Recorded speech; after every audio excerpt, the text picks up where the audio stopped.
जैसा कि CET की यहाँ वेबसाइट आप अपने स्क्रीन पर देख सकते हैं, इसमें सभी पोस्ट ग्रेजुएट, अंडर ग्रेजुएट और टेक्निकल प्रोफेशनल कोर्सेज की मालूमात दी गई है। और यहाँ पर राइट साइड में ऊपर अगर आप देखेंगे एकदम राइट साइड में, तो क्लिक हियर फॉर CET 2022-30, तो यहाँ पर आप क्लिक कीजिए तो आपके सामने 2022-30 की खुल जाती है। यहाँ पर आपने ये देखिए MST CET 2022-30 के रजिस्ट्रेशन के लिए, किसके बीटेक वगैरह के लिए न्यू आपने क्लिक करना है, न्यू रजिस्ट्रेशन पर जाना है। अब आपके सामने यहाँ पर ये नोटिफिकेशन दिए हुए हैं, ठीक है, जो मैंने पहले आपको बताया। न्यू रजिस्ट्रेशन को आप क्लिक करें, यहाँ पर बहुत सारी इंस्ट्रक्शंस दिए हुए हैं, और उसी के साथ में जिस फॉर्म जो आप रजिस्टर्ड करते हैं उसकी फ़ीस कितनी होगी। जैसे ओपन कैटेगरी के लिए 800 रुपये, OBC के लिए 600 रुपये है। ये सब यहाँ पर डिस्क्रिप्शन पूरी तरह से यहाँ पर बताया गया है। तो थोड़ा जब फॉर्म आप फिल कर रहे हैं तो इसको थोड़ा ध्यान से पूरा डिटेल पढ़िए, ताकि आगे आपसे गलती ना हो। और इसको पूरा, इसके बाद में अब इसको एक्सेप्ट कीजिए और प्रोसीड कीजिए। अब प्रोसीड कर, यहाँ पर अपनी पर्सनल डिटेल्स, खुद का नाम, पिताजी का नाम, मदर का नाम और बाकी सब आपकी डेट ऑफ बर्थ वगैरह। और मदर टंग आप उर्दू सेलेक्ट कीजिए, जहाँ तक मुस्लिम अगर आप हैं, क्योंकि आप अपने घर में जो लैंग्वेज इस्तेमाल करते हैं मदर टंग वो उर्दू होती है, ना कि हिंदी, ना कि मराठी। अगर आप मराठी बोलते हैं तो मराठी सेलेक्ट कीजिए, इंग्लिश कहते हैं तो इंग्लिश सेलेक्ट कीजिए। और इस तरह से आपने ये पूरा अपनी डिटेल्स सेव करनी है। यहाँ पर आपने पासवर्ड क्रिएट करना है, और आपको OTP आएगा, जो आप अपने मोबाइल नंबर आपने दिया है उस पर OTP आएगा, और उस OTP के ज़रिए आप इस फॉर्म को रजिस्ट्रेशन करते हैं। तो ये आपका एप्लीकेशन नंबर आता है जो आपको सेव करना है, और ये एप्लीकेशन नंबर और अपने पासवर्ड को इस्तेमाल करते हुए आपको फिर से लॉगिन करना है। इसमें याद रहे कि पासवर्ड सेव करके रखिए। अब जैसे आप फिर से लॉगिन करते हैं तो रजिस्ट्रेशन की देखिए आप फर्स्ट प्रोसीजर आपकी कंप्लीट हो चुकी। आगे के स्टेप्स आपको कंप्लीट करने हैं, जिसमें आपको, आप महाराष्ट्र के डोमिसाइल हैं या नहीं, यस की करेंगे तो आपको आगे के फर्दर एक स्टेप आप ऐड हो जाते हैं। फिर कैटेगरी सिलेक्ट करनी है आपको कि आप OBC है या ओपन है। देखिए अगर आप OBC सिलेक्ट करेंगे तो आपको caste certificate, cast validity, non criminal आपके पास है या नहीं ये पूछा जाएगा। अगर आपके पास है तो आपने यस कीजिए, अगर नहीं तो नो कीजिए। और अगर आपने अप्लाइड अभी नहीं है आपके पास लेकिन आपने अप्लाइड किया है, अगर आप इसको सिलेक्ट करते हैं तो फिर आपको रिसीट नंबर डिमांड करेगा कि आपने कब अप्लाई किया, उसका रिसीट नंबर और डेट डालिए। तो अगर ओपन सिलेक्ट करते हैं तो आपको इनकम सर्टिफिकेट, आपकी इनकम, फैमिली इनकम कितनी है ये पूछा जाएगा। तो यहाँ पर देखिए थोड़ा सा ध्यान से, इसीलिए मैं सभी से रिक्वेस्ट करता हूँ कि आप अभी 12th में, अभी तक बहुत टाइम है, आप अपना कास्ट वैलिडिटी, कास्ट सर्टिफिकेट बना लीजिए। अब यहाँ पर इंस्ट्रक्शंस देखिए, अगर आपने कहते हैं यस बट अप्लाइड या नो बट अप्लाइड ऐसे करते हैं, तो यहाँ पर क्लियरली लिखा हुआ है कि at the time of cap round आपके पास कास्ट सर्टिफिकेट, कास्ट वैलिडिटी और नॉन क्रिमिनल OBC वालों के लिए होना बेहद ज़रूरी है। तो मैं यहाँ पर सभी चीज़ को यस करके क्लिक करता हूँ कि मैं OBC में हूँ, मेरे पास कास्ट सर्टिफिकेट है, कास्ट वैलिडिटी है, नॉन क्रिमिनल है, और ऐसे मैंने यस करके फिर मैं आगे बढ़ जाऊँगा।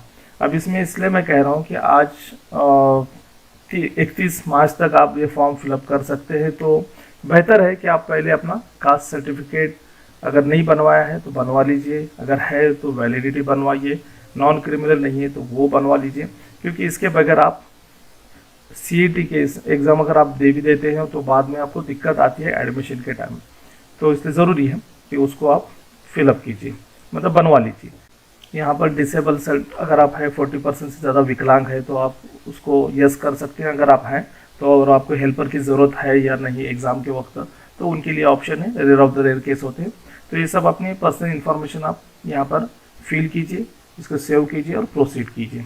अब आपको यहाँ पर देखिए आपका 10th का, आपने 10th की जो एग्ज़ाम दी है SSC की, उसका पूछा जाएगा कि आपने किस डिस्ट्रिक्ट से दी, कौन से बोर्ड से दी, कितने परसेंटेज थे, तालुका वगैरह, स्कूल का नाम, ये सब आपने यहाँ पर पूरा फिल करना है।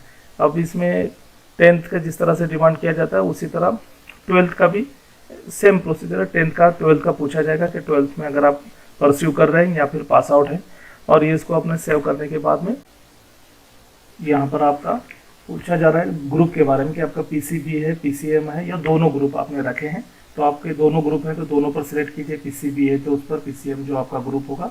और लैंग्वेज ऑफ पेपर, जो आप एग्ज़ाम के पेपर जो होंगे आप मराठी लैंग्वेज में देना चाह रहे हैं, उर्दू लैंग्वेज में, इंग्लिश लैंग्वेज में, ये दोनों को आप सिलेक्ट कर दी। यहाँ पर याद रखिए कि जब आप इंग्लिश ऊपर सेलेक्ट करते हैं तो दोनों भी ऑप्शन आपके एक ही लैंग्वेज के होनी चाहिए। और उसके बाद जो आता है आपका एग्ज़ाम सेंटर, देखिए यहाँ एग्ज़ाम सेंटर में थोड़ी सी गलती बिल्कुल भी ना कीजिए।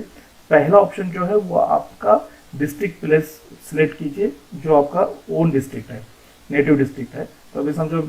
और उसके बाद में जो नज़दीकी डिस्ट्रिक्ट है वो डालना है। फिर थोड़ा सा उसके बाद, जैसे कि यहाँ पर मैंने अपने चारों डिस्ट्रिक्ट को हिसाब से सिलेक्ट किए, और वो डिस्ट्रिक्ट सेलेक्ट करने के बाद में सबसे ज़रूरी आती है फिर आपका फोटोग्राफ और सिग्नेचर अपलोड करने की।